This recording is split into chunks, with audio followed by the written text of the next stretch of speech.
Now at 9, Carthage Domino's Pizza is stepping up to support one of their own after an accident. The community, along with family and friends, is holding a fundraiser to help one of their employees. Plus, the She Means Business event at Pitt State is empowering women in business and inspiring the next generation of businesswomen. I'm Melissa Alexis, and I'll have the story coming up. And over 250 nativities and nativity scavenger hunts happening at the Community Nativity Festival in Pittsburgh. We'll show you some more. The 4 states' most watched news starts now. Mother of Braxton Thrasher, a young man critically injured in a hit-and-run accident last Saturday, has provided an update on her son's condition. This is KOAM News at 9 on Fox 14. I'm Anthony Saviello. Braxton has been in the hospital for the past week after a man who was now been arrested by police hit him while Braxton was driving his moped.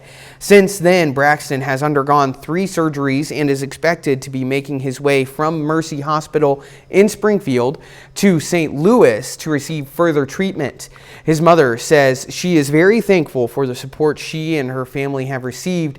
She says Braxton was a great young man who took care of his family.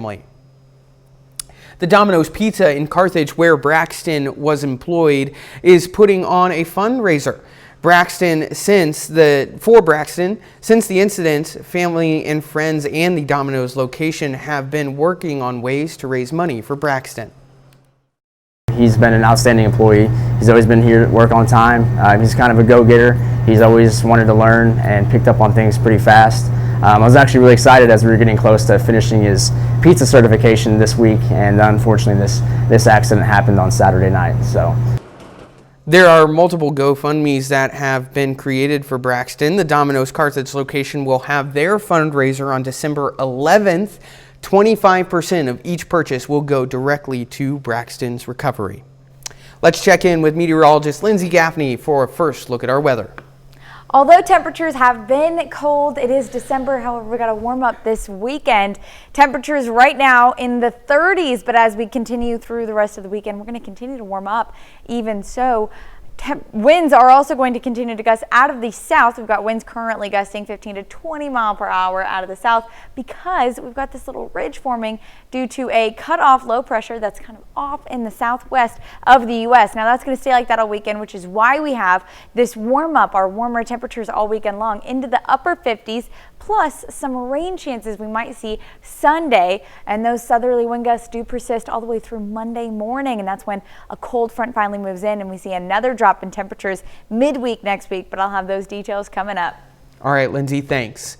Families in Pittsburgh had a festive evening at the Wilkinson Alumni Center for a free holiday photo with Gus the Gorilla, hosted by alumni and constituent relations. The event featured complimentary foods and a holiday craft for kids. Parents enjoyed the chance to grab a keepsake photo, which will be emailed out next week. No registration was required, making it easy for families to drop in and soak up the holiday cheer.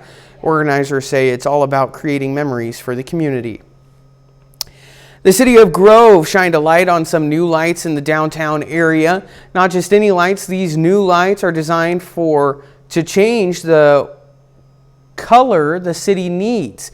The event also featured tree lighting, skating at the ice rink, and more. The event was named after Ron Lay and his contributions to downtown Grove.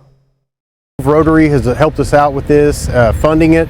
We've had a lot of big donations by people, and so we have lit up downtown with lights that can do anything. Turn red, turn green. So these lights are going to be able to tell a story. So if we got St. Patrick's Day coming on, we'll turn this town green. You know, when our Grove football team scores, we'll make these things go red. The event also featured a drawing for $10,000. The Pittsburgh Area Chamber of Commerce presented their first ever She Means Business conference to empower women in business. KOAM's Melissa Alexis spoke with some businesswomen at the event. Susie Kaler is a marketing events manager with Extreme Interiors, a siding contractor in Pittsburgh. And she knows what it's like to be a businesswoman in a male-dominated field. Feel at times intimidated. She says one of the roadblocks she experienced is not being taken as seriously in her industry. Not taken as serious, especially with, like I said, within the construction industry. Shannon Bretchen, a county manager, says she's faced a similar challenge. I feel like women in business sometimes have a little bit of a struggle. We're not always taken seriously, and we're not always treated like we know what we're talking about. I feel like people need to get to know us before they realize that we do know what we're talking about and that we are capable of doing many things. Kaylor says she's overcome roadblocks by learning as much as she can about the profession. I would listen to terminologies, I would listen to processes, and then as I would share with homeowners and clients, co-workers were like, whoa, she's listening, she knows what we're talking about. She also says networking and connecting with other like-minded women has helped her grow as a businesswoman. I'm from Pittsburgh, Kansas. I've got young kids. I'm a mom. I'm a crazy business person, and my life is a whole bunch of crazy, but I'm here. Other ladies within the ambassadors, have them inspire you, take on a mentor, and have them show you best practices for your professional. And creating a space for women to network is one of the goals of the She Means Business conference. And they just make huge leaps in our community. They're doing things in their business, they're doing things at home, they're doing things with neighbors, and they're just really, really influential women, and we just are really excited to highlight them. Kaylor hopes the event inspires the next generation of business women. We are very knowledgeable, we are very strong-willed, we are very independent, we are able to make decisions, we are able to manage, as well as be a team player. Reporting in Pittsburgh, Melissa Alexis, KOAM News. The conference ended with an award ceremony celebrating the achievements of women in the community. Well, coming up, Trump and the future of cryptocurrency. President-elect Trump investing in the future of cryptocurrency and AI with his latest appointments. I'm Lucas Tomlinson in Washington. I'll have the details coming up. Also, the rising obesity and diabetes rates in the U.S. sparked a heated Senate hearing today. We'll break it all down after this.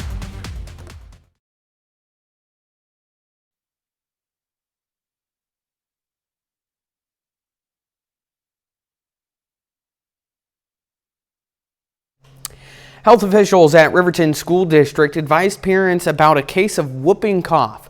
Whooping cough, also known as pertussis, can spread easily from person to person by coughing or sneezing. The school district confirmed one known case. Symptoms can include cold-like symptoms, followed by 1 to 2 weeks of coughing fits. Officials recommend the pertussis vaccine due to the easily transmissible nature of the infection. The Senate Health Committee took on the pressing issue of rising obesity and diabetes rates in the U.S. during a heated hearing with FDA officials. Chair Senator Bernie Sanders criticized the agency, accusing it of failing to address the crisis with the urgency it requires. CBS's Natalie Brand spoke with Senator Sanders and has the latest on the debate.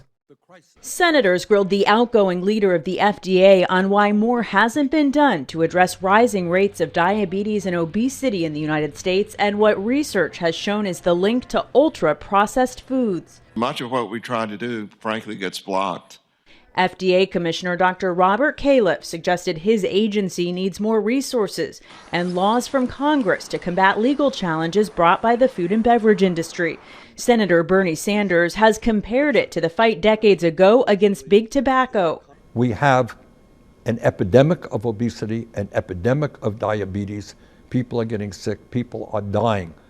Our lifespan is lower than other countries. Sanders wants to see front-of-label packaging, which would warn about products with high sugar, fat, or sodium, a change that's been under review since last year. Lawmakers also asked about strengthening the review of chemicals in popular foods. Califf was talking too about research not being shared between the food industry and the public. Can Congress do something about that? You know, we want to know what the impact of ultra-processed food, of high amounts of sugar are on human health. For its part, the consumer packaged goods industry said in a statement it's committed to protecting access to nutritious, affordable, convenient, and safe food. If we take the issue seriously, it means confronting the industry. Senator Sanders says this should be a bipartisan issue that he hopes gets increased attention with the next administration. Natalie Brand, CBS News, Washington.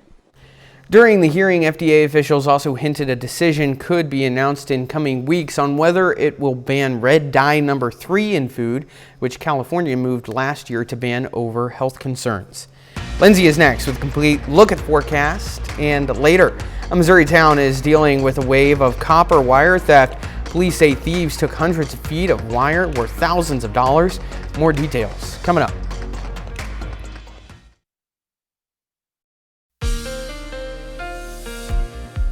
Well, temperatures have been cool all week, but we luckily go into a weekend of warming. We can go take a look outside downtown Joplin from the Cornell Arts and Entertainment Complex.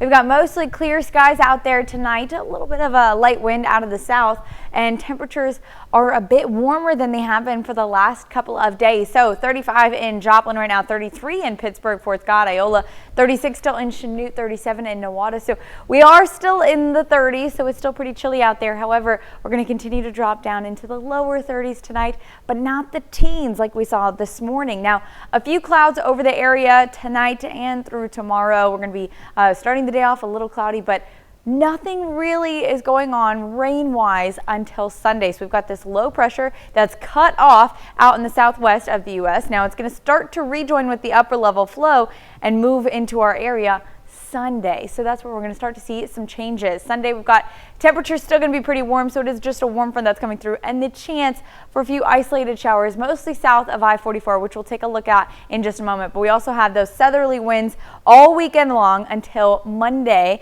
and that's when we're going to start to see those winds shifting. So taking a look at the temperatures, we've got 58 in Joplin, 57 in Pittsburgh, 60 Parsons and Independence, 61 in Sedan. This is Saturday. This is our high for tomorrow. Still those southerly winds. And then we've got temperatures about the same on Sunday. However, just mostly upper 50s, no low 60s across the area. But this is also for our high on Sunday. Now, temperatures do start to shift as we head into Monday and Tuesday. Winds will also start to die down along that front. Now, until then, we've got winds gusting out of the south, 15 to 20 miles per hour, and in some points, especially late at night, Saturday and into early Sunday morning, winds gusting up to 30 miles per hour. But by the time we head into Monday morning, so this is 4:30 in the morning, we've got that wind shift line starting to push in, along with some overcast conditions, but no rain chances along the cold front on Monday. Let's take a look at that. So we might have those showers that are pushing in Sunday. This is now noon. Mostly south of I-44, maybe a few sprinkles out in Kansas, but really Kansas side is going to be mostly sunny, and then on the Missouri side, mostly cloudy as those showers do pass, clearing out pretty early, maybe another round. 6 p.m. on Sunday, might see another few showers sprinkling, but really outside of that, we're going to be mostly sunny until those clouds start to move in early Monday morning. Now, there's our cold front line. You can see that upper level flow of that front moving through. Wind shift line starts to make its way 6 a.m. on Monday, but temperatures don't really drop until we head into Tuesday. We are going to have mostly cloudy skies most of the day on Tuesday. Temperatures drop down into the low 40s both Tuesday and Wednesday, with the overnight lows getting down into the 20s, but we're right back up to the mid to upper 50s and even 60s by next weekend. I think for me, it got way too cold, way too fast, but you know what, I agree. I'm okay with the cold, but Sure. it was like 60s and then the next week 30s. Sure. And that was a very drastic drop. So it's like dialing it back a little bit before we get back into those cold I like that. I winter think temperatures. last night when I went to bed, it was like 19 degrees. It was 19 this morning. Not a fan. It was. So, all right, thanks, Lindsay. Coming up, a problem with copper thievery is stirring up within Missouri. Copper wire theft is causing big headaches in one Missouri town. Police say thieves made off with hundreds of feet of wire worth thousands of dollars. More coming up. Officers in one Missouri town say they are dealing with hundreds of feet of copper wire theft, roughly $8,500 worth stolen from electrical poles. Reagan DeTrolio has the story.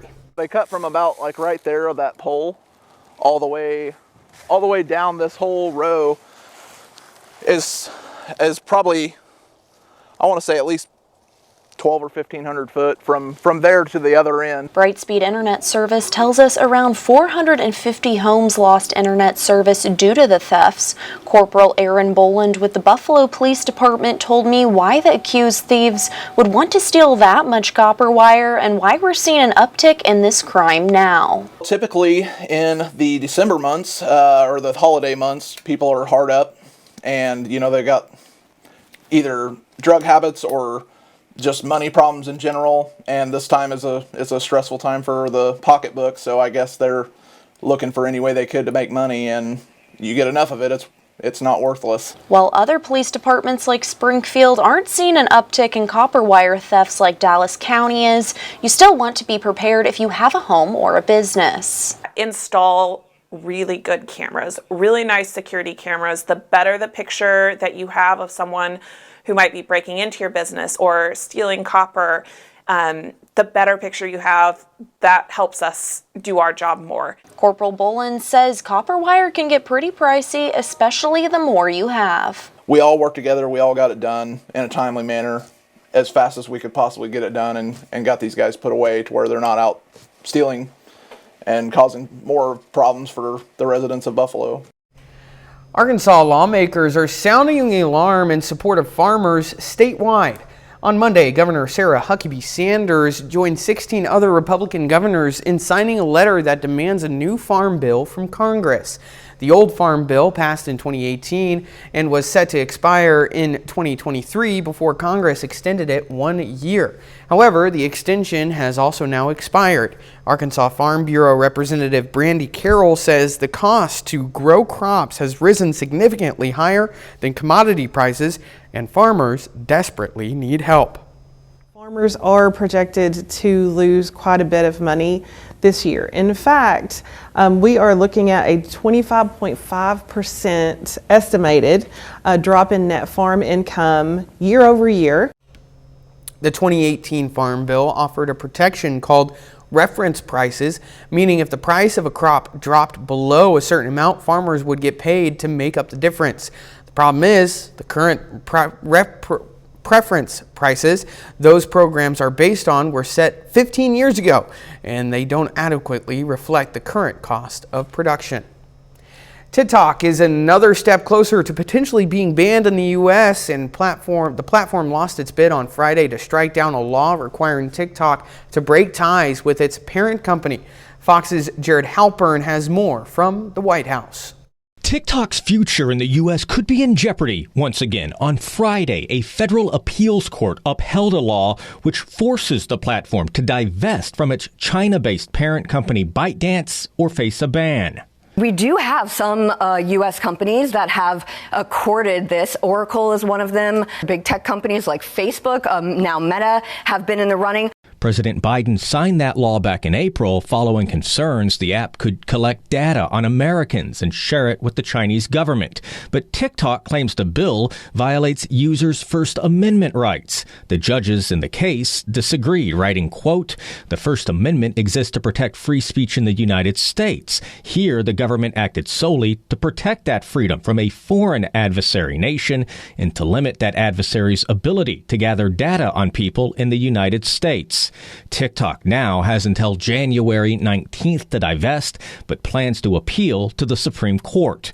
If the law continues to be upheld, President-elect Trump's Justice Department would have to enforce it. During his first term, Trump pushed for a ban, but this time around he campaigned on saving the platform. If there's a way that we can implement a law that an American company or a friendly nation can own TikTok, then TikTok should be able to continue in the United States, but we don't want to have the Chinese Communist Party accessing Americans' data. The law gives the government an option to grant a 90-day extension if there is progress toward a sale. At the White House, Jared Halpern, Fox News. Up next, a festive display of over 250 nativities and a scavenger hunt are lighting up Pittsburgh at the Community Nativity Festival. Details up ahead. The Church of Jesus Christ of Latter-day Saints in Pittsburgh, or brought in Pittsburgh the holiday spirit with its 2-day Nativity Festival. The event featured over 250 beautifully crafted nativity scenes, a kids' craft room, and a festive nativity scavenger hunt. Families gathered to enjoy the holiday magic Friday evening and throughout the day on Saturday at the church on 1507 Rouse Street in Pittsburgh, spreading cheer and celebrating the season. 30 more minutes of news, weather, sports coming your way. President-elect Trump is making big moves with the announcement of a White House AI and crypto czar. Trump is promising a legal framework to support the crypto industry. More on this game-changing appointment coming up. Plus, November's job report shows a strong bounce back with 227,000 jobs added, but unemployment ticked up. Stay with us for more details. You're watching the Four States Most Watched News. This is KOAM News at 9 on Fox 14. I'm Anthony Saviello. As the new year quickly approaches, President-elect Donald Trump continues to fill out his next administration, and some of his latest appointments are giving a boost to the cryptocurrency industry. Fox News correspondent Lucas Tomlinson reports from Washington. It's going to be better than ever before. The second Trump administration continues to take shape with one of the president-elect's latest appointments, Silicon Valley venture capitalist David Sacks, as the country's first ever White House AI and crypto czar. The new role, designed to boost innovation in tech and crypto, in a statement on Truth Social, Trump saying of Sacks, quote, "He will work on a legal framework so the crypto industry has the clarity it has been asking for and can thrive in the U.S." Instead of attacking industries of the future, we will embrace them, including making America the world capital for crypto and Bitcoin. Trump, once a skeptic of crypto, embraced the currency during his campaign, vowing to make the U.S. the, quote, crypto capital of the planet and to create a national reserve of Bitcoin. Crypto assets have seen a massive post-election rally, with Bitcoin breaking $100,000 this week. Some say they expect it to soar even higher in the new year. I think by the end of next year, we get to $250,000. When President Trump takes over and starts to go ahead and enact his policies, the market will continue to go higher. The boost to Bitcoin comes after another Trump appointment earlier this week. Cryptocurrency advocate and former SEC Commissioner Paul Atkins has been nominated by the president-elect to chair the Securities and Exchange Commission. In addition to his role as AI and crypto czar, Trump says David Sacks will also lead the Presidential Council of Advisors for Science and Technology. In Washington, Lucas Tomlinson, Fox News. Well, the search for suspects in the deadly shooting of a United Healthcare CEO is now in its third day. The man suspected of killing the United Healthcare CEO, Brian Thompson, traveled to New York City from Atlanta last month, staying at a hotel and paying in cash with a fake ID. The NYPD released surveillance images showing his face uncovered. Investigators are analyzing a burner phone and a water bottle the suspect left behind. Police are still searching for the man. The November jobs report will likely keep the Fed on a path for a rate cut. Fox Business correspondent Edward Lawrence has more numbers. The labor market bounced back last month. 227,000 jobs were added to the economy in November. Figures for September and October were revised upward by 56,000 jobs. That's a little stronger than expected and was bumped up by striking and hurricane-affected workers that got back to work. The unemployment rate, less affected by those factors, shot up to 4.2% as expected. The labor force participation rate was 62.5%. For prime-age workers, it's at 20-year highs. Usually when you see so many people in the labor market, unemployment tends to go up. We've seen real consistency there. Healthcare and social assistance jobs led the way with more than 72,000 positions, followed by government, 33,000. Manufacturing gained 22,000. The last time manufacturing jobs had a gain larger than that was November of last year. And in the holiday shopping month of November, retail lost 28,000 positions. November's jobs report comes as the Federal Reserve is due to meet in mid-December to discuss a potential interest rate cut. The Fed shouldn't cut rates. I think they've been way too aggressive. But the reason that they probably will is because they don't want to disrupt the last 3 weeks and they start, creating chaos in the markets for portfolio managers and asset managers and people's retirement accounts. They don't want to do that. There's still a lot of uncertainty with the jobs outlook for next year, with a lot depending on how President-elect Donald Trump clamps down on immigration. At the White House, Edward Lawrence, Fox Business. Lindsay is next with a complete look at the forecast. And later, Santa is making a splash from an underwater Christmas tree in Hungary to festive parodies in Mexico City. And Austria's eerie Krampus run. These global traditions are bringing the holiday spirit to life in unexpected ways.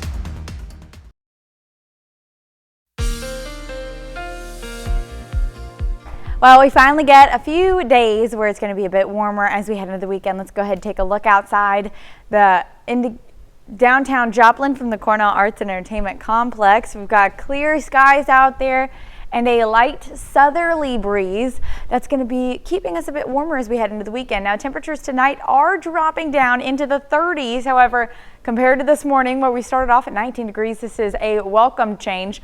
35 degrees right now in Joplin, 33 in Pittsburgh, Fort Scott, Iola, 37 in Sedan and Nowata. Now, we still have that southerly breeze, and that's going to continue over the next several days. Also, we're going to start the morning off, maybe a few clouds that are going to be moving over the area, but tomorrow is going to be mostly sunny. We do have a low pressure system that's cut off from the upper level flow. This is our upper level flow, and then this low pressure, you can see wind circling around that. That's cut off, so it's not really attached to the upper level flow, so nothing's driving it, but it will eventually start to rejoin the upper level flow and shift off to the east by Sunday. So we do have a little bit of a rain chance on Sunday. Again, mostly south of I-44, which we're going to take a look at here in a moment. But outside of that, above average temperatures. Normally, we're seeing temperatures that are in the lower 50s, upper 40s. However, right now, this weekend, temperatures are going to be in the upper 50s to even low 60s this weekend, and again next weekend. Plus those southerly wind gusts continuing all weekend long. Temperatures tomorrow, 58 in Joplin, 57 Pittsburgh, 59 in Oswego, 60 in Parsons and Independence, 61 in Sedan. Now, 57 out in Monette, Cassville, so a little bit cooler out there, but still going to be pretty warm. Then we head into Sunday, about the same. However, it's going to be mostly overcast on Sunday, so we do see a couple of degree temperature drop. 57 in Joplin, 59 in Independence and Nowata, 56 in Anderson, 55 in Neosho. Still pretty warm, not too bad, and still those southerly breeze. Now, winds are going to continue to gust as we head into the weekend. Saturday, 2 p.m., winds gusting up to 20 miles per hour. And then we head into the evening where they could gust up to 30 miles per hour. Those stick around pretty much most of the day on Sunday. A little bit lighter winds, 10 to 15 mile per hour wind gusts until that front starts to move through on Monday. So we've got two fronts that we're looking at. One on Sunday, bringing a warm front. One on Monday morning, bringing that cold front. And there's those wind shift lines where winds are out of the north following that front. And then we're looking pretty good. Winds die down after that. Now temperatures will drop, but no rain along that second front. But on the Sunday front, this is going to be our warm front. Winds are still going to be out of the south. We do have some rain chances south of I-44, mostly Missouri, Arkansas side, maybe in the Oklahoma side, but really nothing much going on in the Kansas side. Not even a lot of cloud coverage. It's going to be mostly sunny by the end of the day on Sunday. Most of us are, but as we head into Monday, clouds start to increase. We have this upper level cloud range that's going right along that wind shift line, though it's going to be a dry front that's moving through. And then outside of that, temperatures drop for a couple of days down into the lower 40s Tuesday and Wednesday, but back into the 50s by the weekend. I can appreciate a little bit of this warm up that we're having. I can too. I just wish we weren't in December for a warm up. I'm okay with the cooler temperatures in December. I think for me it was just a shock because I just got back from vacation. And as soon as I got back from vacation, it was like freeze. And I was like, whoa. It was very cold for a couple of days there. Yeah, absolutely. Thanks, Lindsay. Well, coming up, John Dales has all the Friday sports action, including Lamar going to the state championship. We'll have those details as they battle against Fairgrove.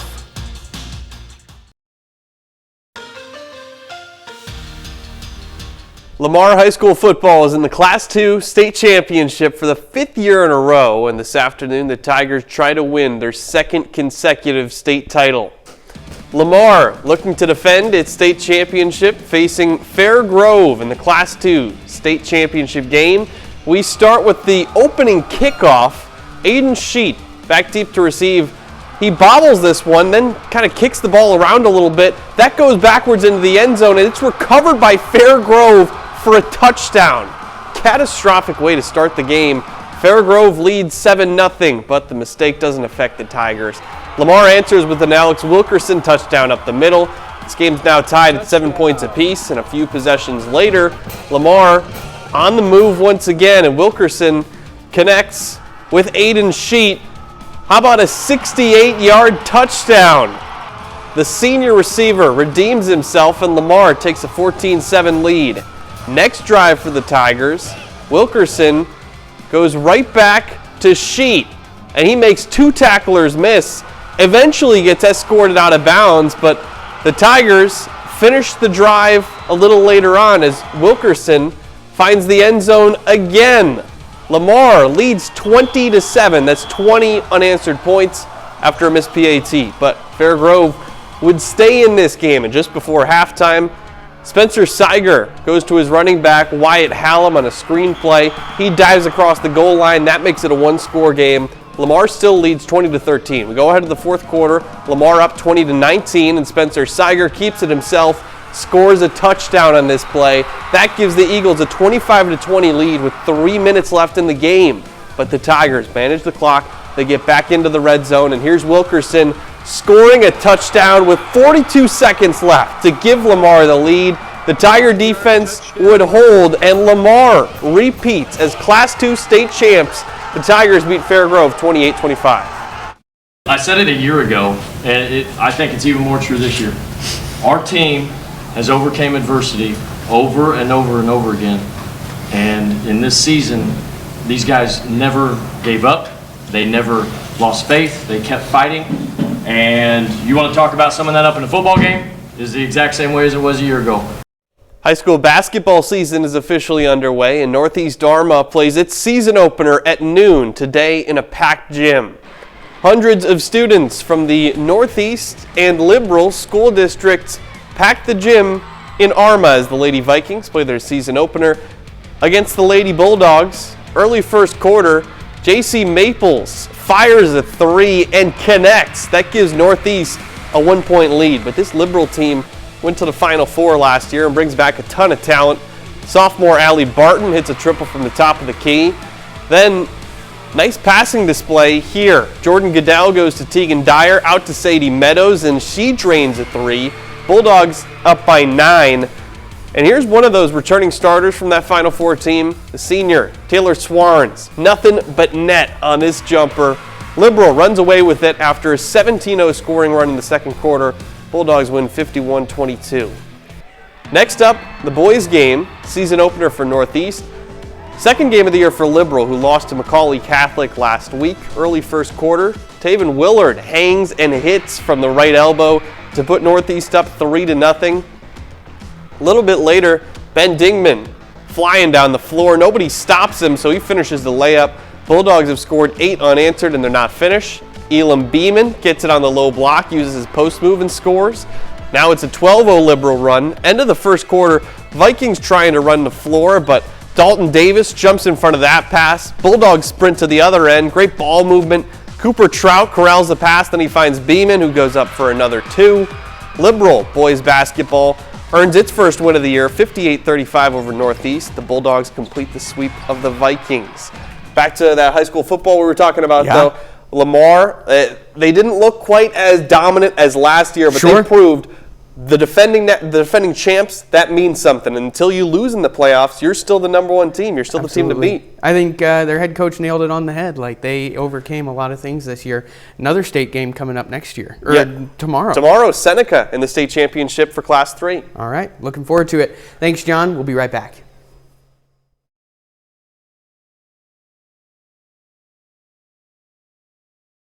Well, it's time to dive into the holiday spirit. In some cases, Literally. From a scuba diving Santa in Hungary to a delightful parade in Mexico, and even a lively event in Austria featuring the Krampus communities from around the world are indulging in different traditions to help usher in the Christmas spirit. Fox News correspondent Shanley Painter takes a closer look. It's an undersea Santa spectacular, with the iconic man in red trading in his sleigh for some scuba equipment. The wet and wild scene unfolding at an aquarium in Budapest, Hungary, where Santa showed off an underwater Christmas tree to a shark-filled tank. With the help of our sharks, we try to highlight the need to slow down a bit during the holiday season and to show people to love others. The annual tradition at this facility is just one of many unique global events, helping to usher in the holiday season with flair. Over in Mexico City, thousands of spectators recently gathered for the Christmas kickoff parade known as Bolo Fest. The sights and sounds awakening feelings of nostalgia that can warm so many hearts this season. You feel the whole Christmas vibe. It reminds me a lot of my childhood. Meanwhile, in Austria, thousands lined dark streets to catch a glimpse of the traditional Krampus run. Krampus is a horned figure rooted in some European countries' folklore. The being is said to join St. Nick as he visits children. But while St. Nick hands out gifts to those who are good, Krampus assigns punishments to folks on the naughty list. It's true handicraft and the people like it. In a time where social media has many people looking down, advocates say keeping in-person traditions like these alive helps make the holiday season magical. I'm Shanley Painter, Fox News. Coming up, Jamie Foxx makes his return to the stage, and the American Film Institute reveals its top movies and TV shows of the year. Plus, the Critics' Choice Awards nominations are in. Stay tuned for all the latest from Hollywood Nation.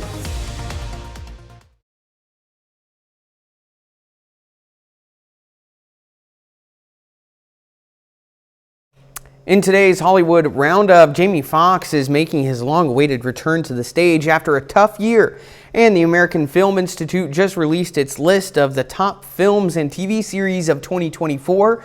We've got the details on the Critics' Choice Awards nominees and some big honors for the year's best.